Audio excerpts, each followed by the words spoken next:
जागेवर थांबू लागलो तेव्हा मित्रांनो या गोमांसाची तस्करी होते।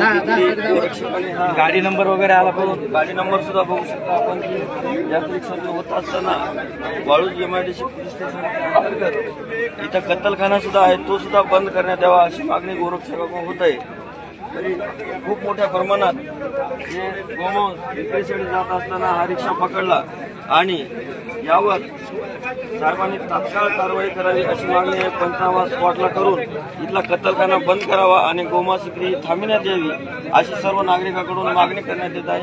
येथे आंदोलन सुद्धा करण्यात येत आहे गोरक्षकांकडून मोठ्या प्रमाणात। बघू शकता आपण वाळूज MIDC PI सुद्धा इथे गाडे साहेब दाखल झालेले आहेत।